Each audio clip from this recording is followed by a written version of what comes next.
नमस्कार। नमस्कार।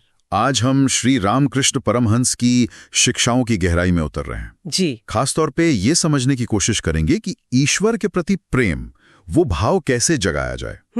हमारे पास ईश्वर प्रेम रामकृष्ण परमहंस की शिक्षाएं से कुछ अंश हैं। जी, और उनकी बातें बहुत सीधी हैं। हाँ, बड़ी सहज, दिल को छूने वाली और रोजमर्रा की मिसालों से भरी हुई। बिल्कुल। तो चलिए शुरू करते हैं। हाँ। खोलकर देखते हैं इसे। हाँ। तो श्री रामकृष्ण के अनुसार लगता है पहला कदम है भक्ति और जप। हाँ, जप। वो कहते थे कि बस ईश्वर का नाम लेते रहने से, उसे दोहराने से दिल में उनके लिए प्रेम भर जाता है। बिल्कुल। जप जो है ना, वो मन को साफ करने जैसा है। अच्छा। ठाकुर इसे ऐसे समझाते थे जैसे कोई छोटा बच्चा अपनी माँ को पुकारता है।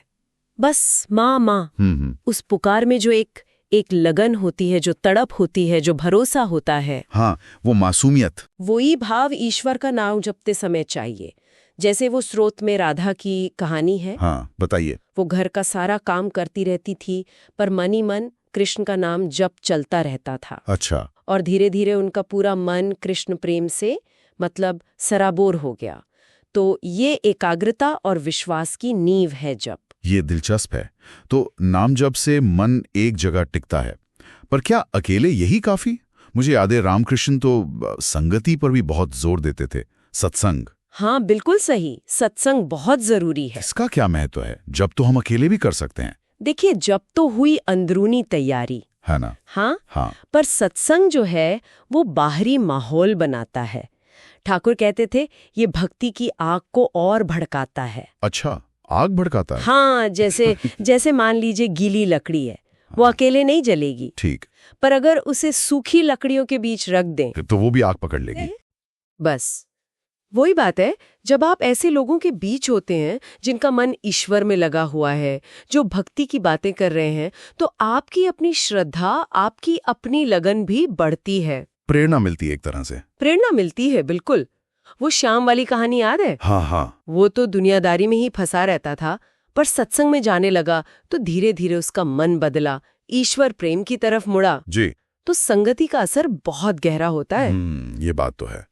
अंदरूनी अभ्यास और बाहरी माहौल दोनों मिलकर काम करते हैं। जी। पर उनकी एक और बात है जो मुझे थोड़ी सोचने पर मजबूर करती है।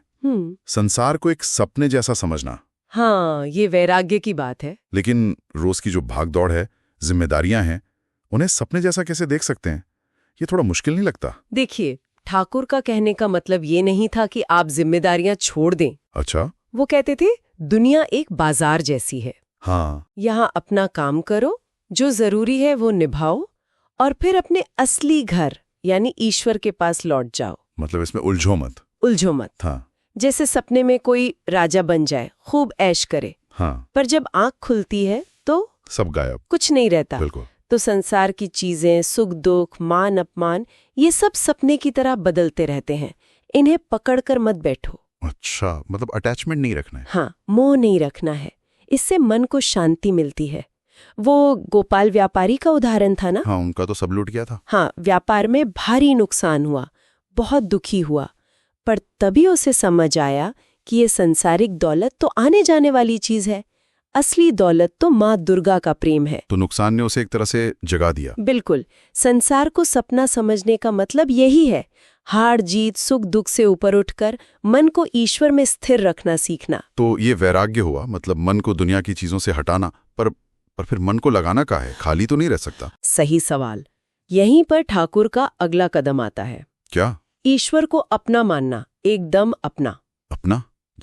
जैसे अपनी माँ, अपने पिता, अपना दोस्त, अपना बच्चा, जो रिश्ता सबसे प्यारा लगता हो वही रिश्ता ईश्वर से जोड़ लो। अच्छा, इससे क्या होता है? इससे आत्मीयता आती है, प्रेम स्वाभाविक हो जाता है। फिर वो भक्ति ना बोझ नहीं लगती, एक अपनापन लगता है। जैसे वो अनीता नाम की छात्रा की कहानी थी। हाँ, गणेश जी वाली। हाँ, उसने गणेश जी को अपना दोस्त मान लिया। अपनी सारी बातें, अपनी परेशानियां सब उनसे कहती थी, जैसे हम दोस्तों से करते हैं। बिल्कुल। और धीरे धीरे बात करते करते वो दोस्ती गहरे प्रेम में बदल गई। तो ये रिश्ता बनाने की बात है। ईश्वर को दूर का, डरने वाला नहीं, बल्कि अपना मानना है। समझ गया।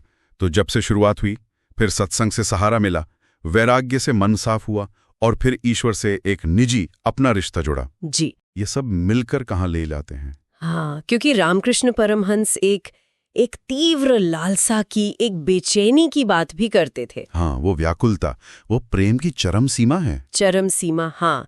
जब ये सारे कदम जप, सत्संग, वैराग्य, आत्मीयता सज जाते हैं ना, तो मन में ईश्वर के लिए एक जबरदस्त प्यास जगती है। हाँ, ठाकुर मछली का उदाहरण देते थे। मछली का कैसे? मछली को पानी से बाहर निकाल दो तो वो कैसे तड़पती है? हाँ, बहुत बुरी तरह तड़पती है, छटपटाती है। बस वैसी ही तड़प, वैसी ही बेचैनी भक्त के मन में ईश्वर के दर्शन के लिए, उनसे मिलने के लिए होनी चाहिए। बाप रे, इतनी तीव्र इच्छा। हाँ, ये कोई बनावटी चीज नहीं है, ये स्वाभाविक रूप से आती है जब ईश्वर ही जीवन का केंद्र बन जाते हैं। रमेश ड्राइवर की कहानी में यही था। अच्छा। वो दिन रात बस ईश्वर के लिए ही तड़पता था। तो ये व्याकुलता, ये तीव्र लालसा ही प्रेम की सबसे ऊंची अवस्था है। ये पहले के अभ्यासों का फल है। तो अगर हम इसे संक्षेप में देखें, श्री रामकृष्ण का जो रास्ता है ईश्वर प्रेम का, वो एक तरह का एक क्रमिक विकास है। हाँ, बिल्कुल। नाम जप से बीज पड़ता है, सत्संग के पानी से वो बढ़ता है, वैराग्य से आसपास की घास फूस हटती है। सही कहा। फिर ईश्वर से आत्मीयता का फूल खिलता है, और आखिर में उस प्रेम की तीव्र खुशबू यानी वो व्याकुलता फैलती है। क्या खूब कहा। बिल्कुल यही क्रम है। और ये बातें सिर्फ पोथी पुराण की नहीं है। नहीं, बिल्कुल नहीं। आज की भागदौड़ भरी जिंदगी में भी ये उतनी ही प्रासंगिक है। ये अंदर की शांति और असली खुशी पाने का एक तरीका है। एक नक्शा है, कह सकते हैं। हाँ, एक नक्शा। बस जरूरत है कि दिल सच्चा हो, पुकार सच्ची हो। ठाकुर कहते थे ना, माँ तो बस भाव की भूखी है। सही बात। तो श्रोताओं के लिए एक विचार के साथ इसे समाप्त करते हैं जी। अगर हम सचमुच कोशिश करें, जैसा रामकृष्ण ने सुझाया, कि इस दुनिया को, इसके उतार चढ़ाव को एक सपने की तरह देखें, तो क्या हमारी रोज की जो मुश्किलें हैं, जो चिंताएं हैं, वो हमें ईश्वर से दूर ले जाने के बजाय उनके और करीब लाने का एक जरिया बन सकती हैं? बहुत गहरा सवाल है। हाँ, इस पर सोचिएगा जरूर। अगली बार फिर मिलेंगे। नमस्कार। नमस्कार।